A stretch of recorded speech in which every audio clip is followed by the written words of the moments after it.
Hi friends. खगोल विज्ञान की श्रृंखला को आगे बढ़ाते हुए आज हम आपके सामने एक नया टॉपिक लेके आ चुके हैं। इसमें अभी तक हमने जो कुछ भी पढ़ा उसमें जो कुछ भी छूट रहा था, लगभग जो 2-3-4 टॉपिक थे छूट रहे थे, उसकी सीरीज हम चलाने जा रहे हैं। तो ये हमारा विविध बोल सकते हैं, विविध का हम पहला पार्ट स्टार्ट करने जा रहे हैं आज। तो इसमें हमको ये सुपर मून और ब्लू मून हमने चंद्रमा वाली वीडियो में पहले ही डिस्कस कर लिया था, तो इसको हम यहाँ पर नहीं पढ़ेंगे। एक होता है पिंक सुपर मून, तो इसके बारे में देखते हैं। 7 अप्रैल 2020 को विश्व के अनेक भागों में पिंक सुपरमून की परिघटना देखी गई। चंद्रमा मूलतः गुलाबी रंग का नहीं होता। पिंक सुपरमून मात्र एक नाम है जो अमेरिका और कनाडा में बसंत ऋतु में खिलने वाले पिंक वाइल्ड फ्लावर के नाम पर रखा गया। तो मतलब 7 अप्रैल 2020 को एक घटना मतलब घटी, जिसे क्या कहा गया, पिंक सुपरमून कहा गया। बेसिकली जो चंद्रमा का रंग है वो पिंक नहीं होता है, मतलब गुलाबी नहीं होता है, लेकिन जो अमेरिका और कनाडा में जो एक मतलब बसंत ऋतु में पुष्प खिलता है पिंक वाइल्ड फ्लावर, उसी के नाम पर इसका नाम क्या रख दिया गया, पिंक सुपरमून रख दिया गया। तो ये चीज आपको याद रखनी है। आगे देखते हैं ब्लड मून के बारे में। लगातार 4 पूर्ण चंद्र ग्रहणों को ध्यान से देखिएगा। लगातार 4 पूर्ण चंद्र ग्रहणों को, मतलब चंद्र ग्रहण हमको पता है, लेकिन पूर्ण चंद्र ग्रहण का मतलब जब पूरी तरह से क्या हो, चंद्रमा ढक जाए, मतलब चंद्रमा पर सूर्य का प्रकाश पूरी तरह से न पड़े, एकदम मतलब पूर्ण चंद्र ग्रहण हो। जब 4 मतलब लगातार 4 पूर्ण चंद्र ग्रहण होगा तो उसी को ब्लड मून की संज्ञा दी गई है। 4 पूर्ण चंद्र ग्रहण को टेट्राड भी कहा जाता है। जब पृथ्वी चंद्रमा पर पूर्ण छाया डालती है तब सूर्य का प्रकाश चंद्रमा तक न पहुंच पाने के कारण पूर्ण चंद्र ग्रहण की स्थिति उत्पन्न होती है। मतलब जब पूरी तरह से सूर्य का प्रकाश क्या हो, चंद्रमा पर ना पड़े, उसी को पूर्ण चंद्र ग्रहण कहा जाता है। इसमें चंद्रमा का रंग लाल हो जाता है, इसे ही ब्लड मून कहा जाता है। जब 4 बार लगातार पूर्ण चंद्र ग्रहण हो तो उसी को ब्लड मून कहा जाता है। ये चीज ध्यान रखना है आपको।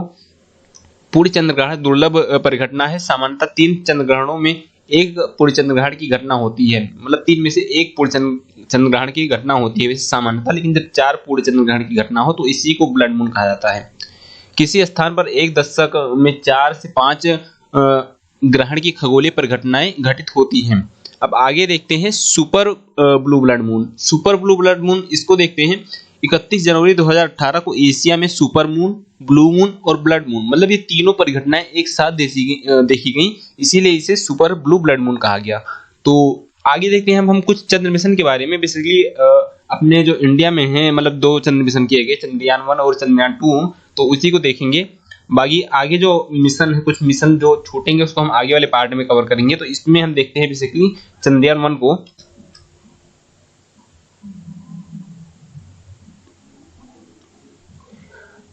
चंद्रयान 1 चंद्रमा के लिए है भारत का पहला किंतु विश्व का 68वां चंद्र अभियान है। मतलब इससे भारत के लिए तो पहला था, लेकिन विश्व का ये 68वां चंद्र अभियान था। मतलब इससे पहले 67 और देशों ने क्या चंद्रमा के लिए अभियान मतलब कर चुके थे।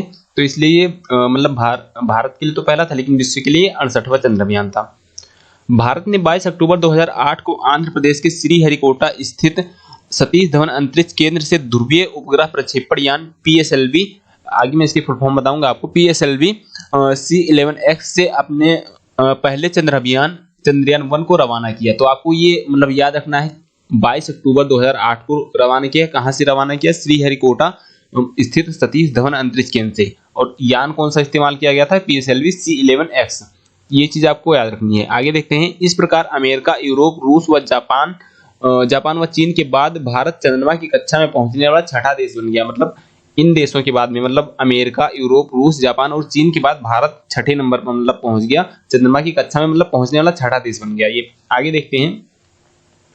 यान को 8 नवंबर 2008 को चंद्र की कक्षा में स्थापित किया गया। मतलब भेजा गया था 22 अक्टूबर 2008 को, लेकिन चंद्रमा की कक्षा में इसको कब स्थापित किया गया? 8 नवंबर 2008 को। ये चीज याद रखनी है आपको। आगे देखते हैं। इस अभियान में भारत द्वारा निर्मित मानव रहित अंतरिक्ष यान मून इंपैक्ट प्रोब को चंद्रमा की सतह पर उतारा गया। ऐसा मतलब मून इंपैक्ट प्रोब जो था ये अपने साथ में मतलब तिरंगा भी लेकर गया था, जो कि चंद्रमा की सतह पर स्थापित किया था। तो ये चीज आपको याद रखनी है। आगे देखते हैं। इसका उद्देश्य 2 साल की अवधि में चंद्र की सतह का सर्वेक्षण करना था, ताकि सतह पर रासायनिक संरचना का पूरा नक्शा और त्रिआयामी स्थलाकृति तैयार की जा सके। मतलब इसका जो मुख्य उद्देश्य था चंद्रयान 1 का, चंद्रमा की सतह का मतलब क्या करना था? सर्वे करना था, जिससे क्या करें ये, मतलब उसकी सतह का मतलब 3D मॉडल एक तैयार कर सकें। मतलब इसीलिए मतलब इसको भेजा गया था। आगे देखते हैं। तो ये वहां पर जाकर मतलब जो रिसर्च किया, जो सर्वे किया, उसमें क्या क्या जानकारी मिली वो देखते हैं आगे। ध्रुवीय क्षेत्र विशेष रुचि के हैं क्योंकि उसमें पानी की बर्फ हो सकती है, मतलब वहां पर पानी की खोज की जो कि बर्फ के फॉर्म में हो सकती है, मतलब ठोस फॉर्म में हो सकती है, मतलब जो पानी की खोज की। इसकी कई उपलब्धियों में चंद्र मिट्टी में पानी के अणुओं की व्यापक उपस्थिति की खोज थी। मतलब इन्होंने चंद्रयान 1 जो था ये जाकर वहां पर मतलब चंद्रमा की मिट्टी में पानी के अणुओं की खोज की, जो कि मतलब लगभग कह सकते हैं हम ठोस फॉर्म में ही था, मतलब बर्फ की अवस्था में ही था। तो पानी बोल सकते हैं या फिर बोल सकते हैं बर्फ की खोज की, दोनों ही मतलब सही माना जाएगा। आगे देखते हैं, लगभग 1 वर्ष के बाद ऑर्बिटर कई तकनीकी मुद्दों से पीड़ित होने लगा, जिसमें स्टार ट्रेकर की विफलता और खराब थर्मल शील्डिंग शामिल है।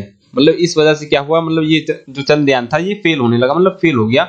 आगे देखते हैं, चंद्रयान 1 ने 28 अगस्त 2009 को लगभग 20 यूटीसी मतलब ये 1 बजे, मतलब हम बोल सकते हैं रात को ही 8 बजे, तो यूटीसी पर संचार करना बंद कर दिया, जिसके तुरंत बाद इसरो ने आधिकारिक तौर पर घोषणा की कि मिशन समाप्त हो गया है। मतलब ये पूरी तरह से मिशन सक्सेस तो नहीं हो पाया, लेकिन लगभग 75% मतलब जो उद्देश्य थे उसको ये कंप्लीट कर दिया था। आगे देखते हैं, चंद्रयान 1 ने निर्धारित वर्षों के विपरीत 312 दिनों तक संचालन किया, मतलब 2 साल तक इसकी अवधि थी, लेकिन सिर्फ 312 दिन तक संचालन किया। उसके बाद में क्या हुआ, इसमें तकनीकी खराबी के कारण यह क्या हुआ, मिशन समाप्त हो गया। आगे देखते हैं, लेकिन मिशन ने अपने अधिकांश वैज्ञानिक उद्देश्यों को प्राप्त कर लिया था। चंद्रयान 1 ने चंद्रमा पर बर्फ, यानी फिर कह सकते हैं कि वही पानी, मतलब बर्फ के फॉर्म में था, पानी के होने की जानकारी दी। इसने चंद्रमा की भूमध्य रेखा के ठीक ऊपर 1.2 किलोमीटर लंबी गुफा व लावा ट्यूब की जानकारी भी दी, जिसका तापमान हमेशा लगभग -20 डिग्री सेल्सियस रहता है। तो ये था चंद्रयान 1 के बारे में। यहाँ पर आप कुछ हाईलाइटिंग फीचर देख सकते हैं, जैसे इसकी मिशन लाइफ कितनी थी, 2 ईयर्स की थी, मतलब 2 साल की थी। लॉन्च किया गया इसरो के द्वारा, और मतलब कौन से रॉकेट का यूज किया गया, PSLV XC-11 के द्वारा। PSLV का फुल फॉर्म होता है पोलर सैटेलाइट लॉन्च व्हीकल। और आगे इसका मतलब देख सकते हैं, एस्टिमेटेड जो कॉस्ट था, यानी बजट लगभग 386 करोड़ का बजट लगभग लगा था इसको। आगे इसमें बाकी यहाँ पर आप हाईलाइटेड फीचर देख सकते हैं। अब हम देखते हैं चंद्रयान 2 को।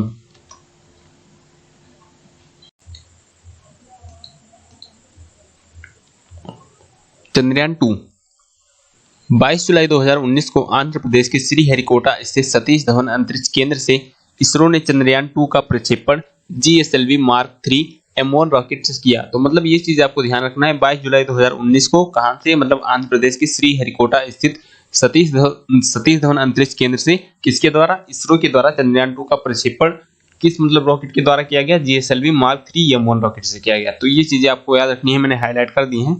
तकनीकी रूप से 3840 किलोग्राम का, मतलब कहीं कहीं पर 3840 मिलता है, कहीं पर 3850 और कहीं कहीं पर 3877 भी मिलता है, लेकिन ज्यादातर जगह पर मैंने देखा है तो वहां पर 3840 ही मिला है। तो ये चीज आप याद रखिएगा, मतलब 3840 को सही मान के चलते हैं।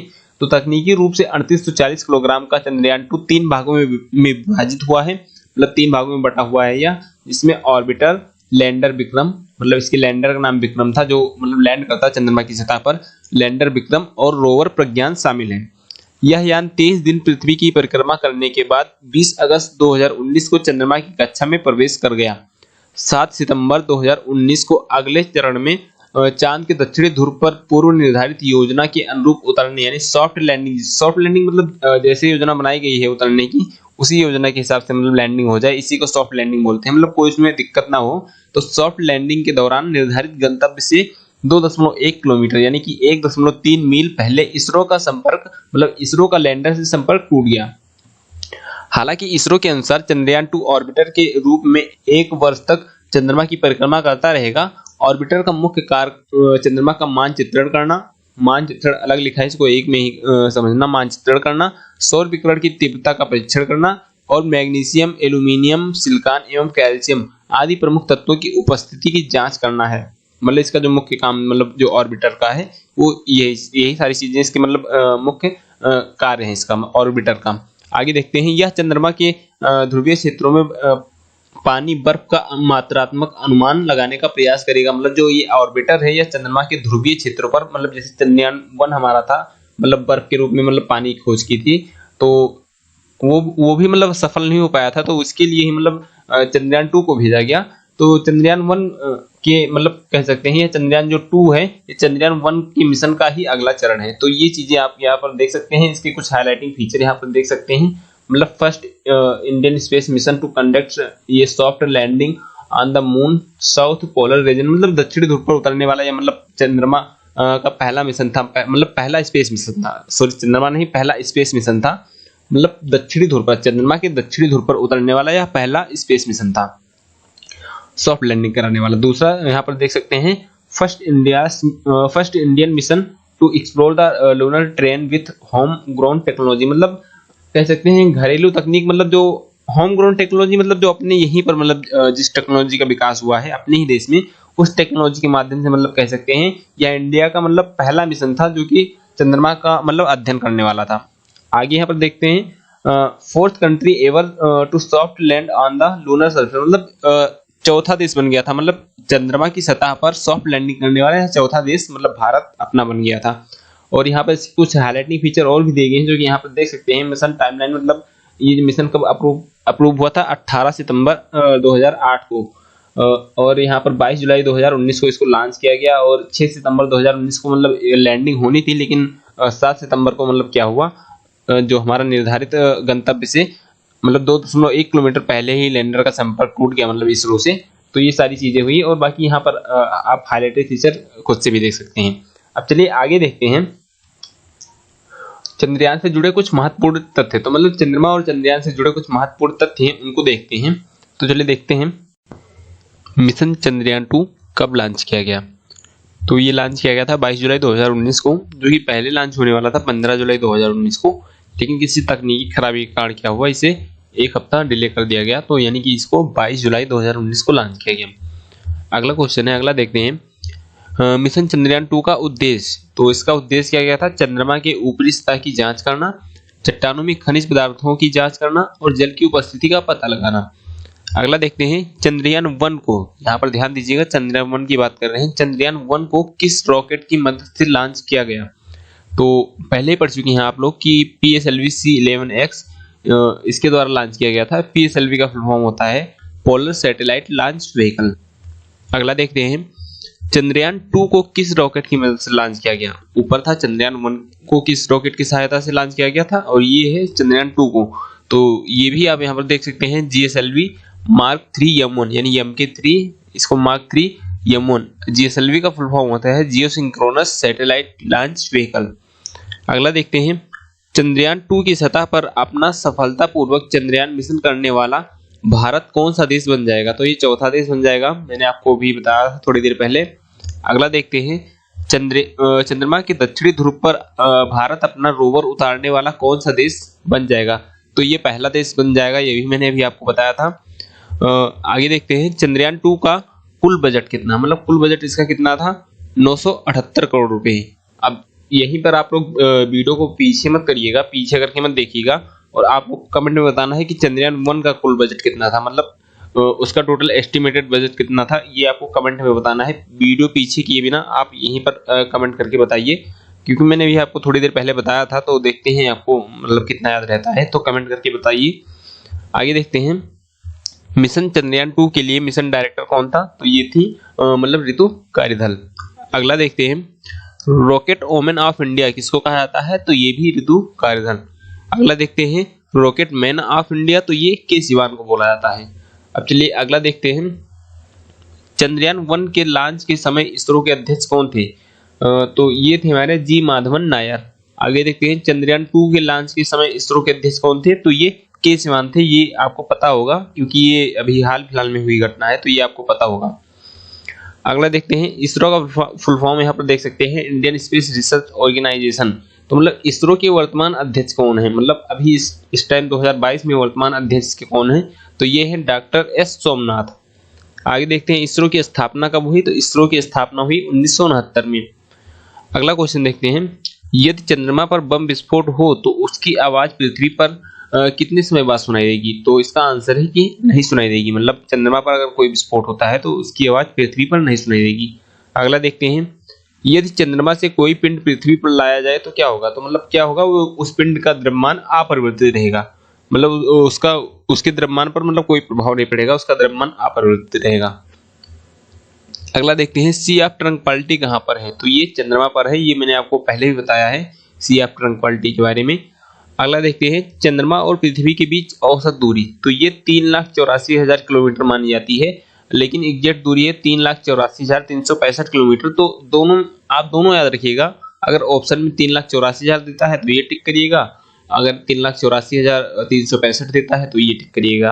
लेकिन ऐसा नहीं कि दोनों ही देगा, दोनों में से कोई एक ही देगा। तो एस्टिमेटेड आप याद रखिएगा कि हाँ 3,84,000 किलोमीटर है लगभग इसके बीच की दूरी, चंद्रमा और पृथ्वी के बीच की दूरी, औसत दूरी। अगला देखते हैं चंद्रमा का प्रकाश पृथ्वी तक आने में कितना समय लगता है। तो इसका आंसर है 1.3 सेकंड। अब यहीं पर आप लोग कमेंट करके ये भी बताइए कि सूर्य से मतलब जो सूर्य का प्रकाश है उसे पृथ्वी तक आने में कितना समय लगता है। आपको याद हो तो कमेंट करके बताइए। अगला देखते हैं चंद्रमा के समान दिखने वाला ग्रह कौन सा है। तो ये बुध है। तो ये थे हमारे चंद्रमा और चंद्रयान से जुड़े कुछ महत्वपूर्ण तथ्य थे, महत्वपूर्ण फैक्ट थे जिनके बारे में हमने डिस्कस किया। अब आगे वाली वीडियो में भी मतलब विविध का ये हमारा पहला टॉपिक था, पहला मतलब पार्ट था। आगे वाली वीडियो में भी हम कुछ मतलब जो छूटा होगा और जो कि हमको लगता है कि हाँ कवर करना चाहिए उसको कवर करेंगे। तो मिलते हैं आपसे नेक्स्ट वीडियो में, तब तक के लिए जय हिंद, जय भारत।